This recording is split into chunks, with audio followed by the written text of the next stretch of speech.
Assalamualaikum warahmatullahi wabarakatuh. Perkenalkan, nama saya Muhammad Esa Nugraha dengan NPM G1D01033. Di sini kami akan menjelaskan tentang percobaan pembangkit listrik tenaga surya. Dengan anggota kelompok Fatur Rahman Rafiki, Farhan Luki, Lutfi Rudiana, Ki Agus Davi Afrilazi, Muhammad Aldi Sanjaya, Muhammad Jati Pamungkas, Mutasabiha, Nurdila, dan Satria Rahmat Oktamir.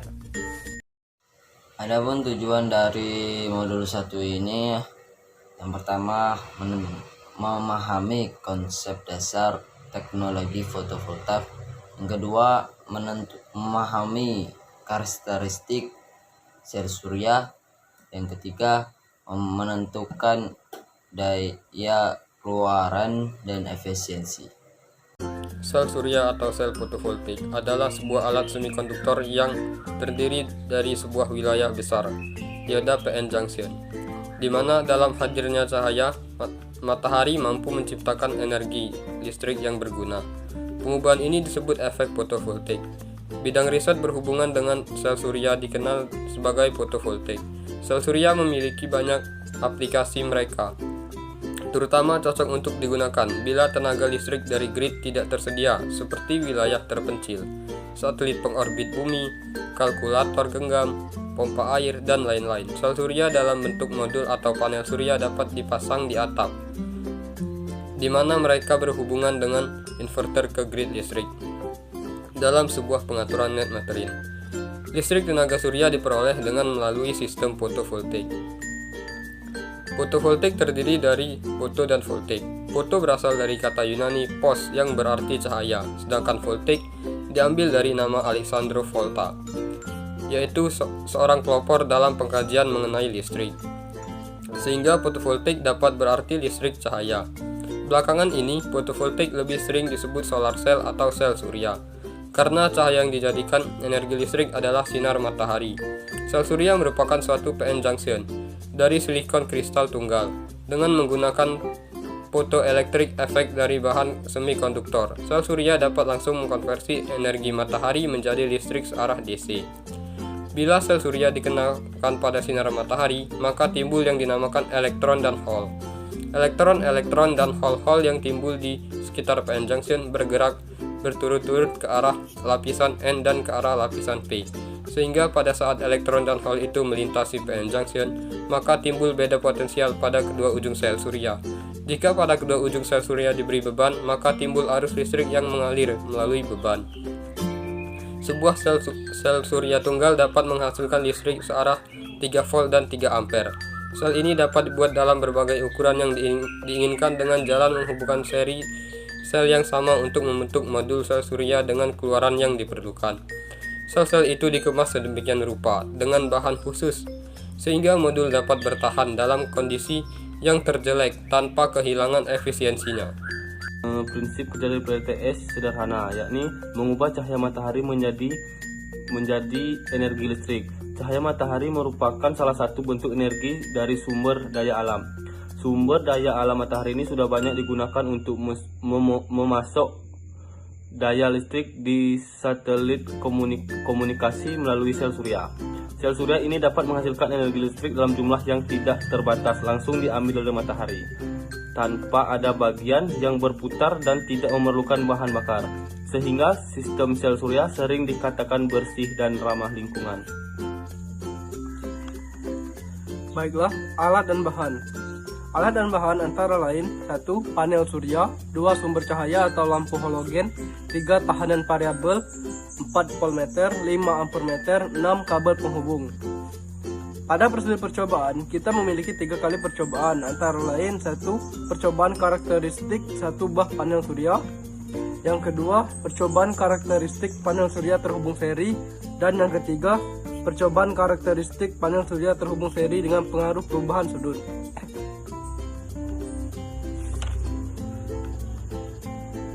Ya, di sini saya akan menjelaskan tentang percobaan pertama, yang mana percobaan pertama tentang 1. Panel surya yang dilakukan untuk mengetahui nilai arus dan nilai tegangan.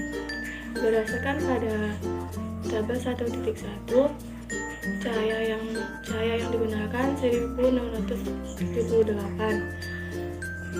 Berdasarkan pada tabel 1.1,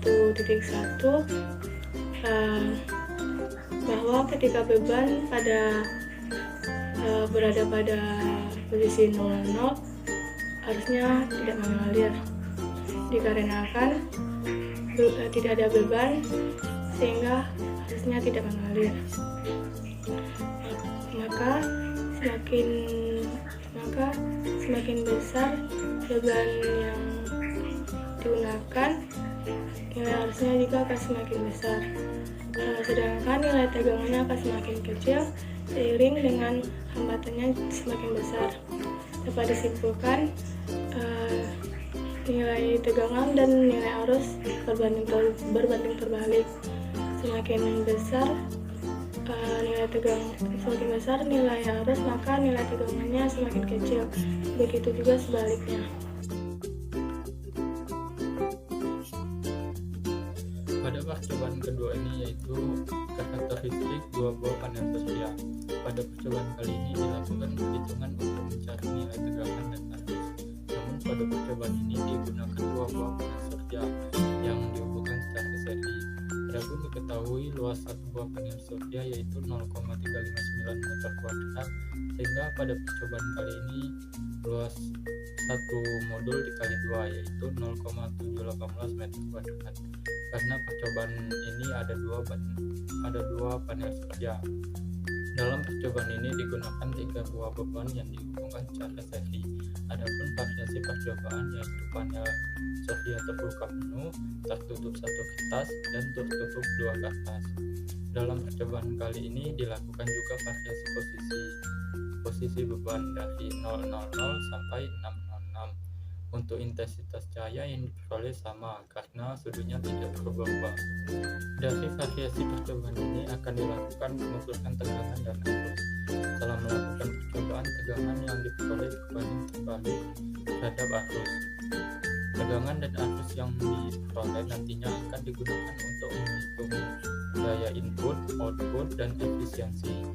Perbandingan tegangan disebabkan oleh intensitas cahaya yang tidak stabil. Pada percobaan ketiga yaitu percobaan karakteristik panel surya terhubung seri dengan penghapus sudut. Pada percobaan ketiga ini menggunakan 2 buah panel surya dan 3 buah beban yang disusun secara paralel. Pada percobaan ini digunakan 3 variasi percobaan yaitu 2 buah panel surya terbuka penuh, tertutup satu kertas, dan tertutup 2 kertas. Selain itu, intensitas cahaya yang diperoleh berbeda-beda karena adanya perubahan sudut yang digunakan mulai dari 0 derajat sampai dengan 50 derajat. Dari variasi percobaan ini akan dilakukan pengukuran arus dan tegangan yang diperoleh untuk menghitung daya input, output, dan efisiensi.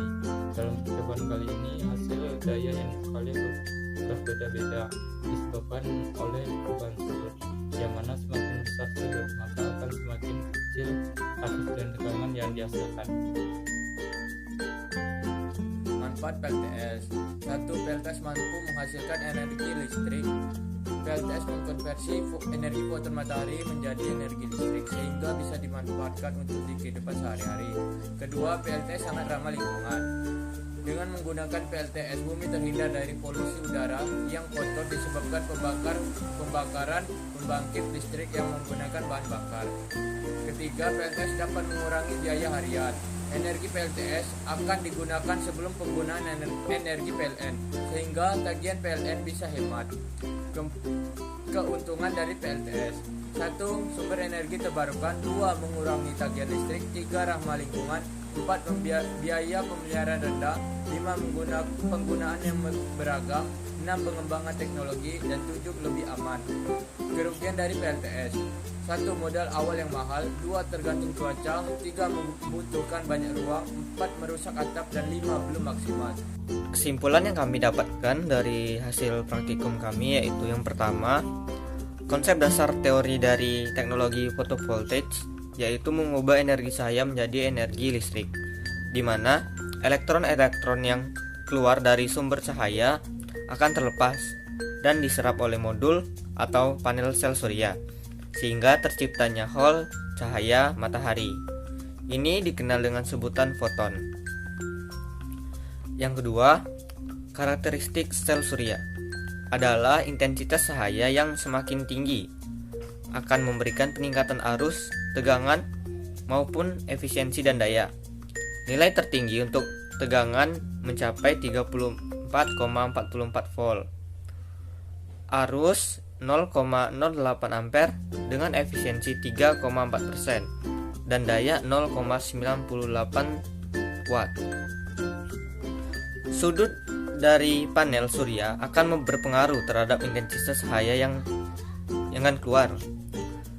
Pada sudut 0 derajat akan menghasilkan intensitas cahaya yang jauh lebih besar, yaitu sebesar 1750 lux dengan daya keluaran 0,429 volt dengan panel penuh. Besar kecilnya nilai efisiensi panel surya dipengaruhi oleh perubahan sudut dan besarnya intensitas cahaya yang diterima oleh modul. Yang ketiga, nilai daya atau output yang dihasilkan pada setiap percobaan terbilang cukup kecil, dikarenakan nilai efisiensi yang ada pada proses konversi sangatlah kecil, sehingga daya keluaran pada proses konveksi atau output hanya sebagian kecil dari daya yang masuk Pout, hanya sebagian kecil dari daya masuk atau Pin yang didapat.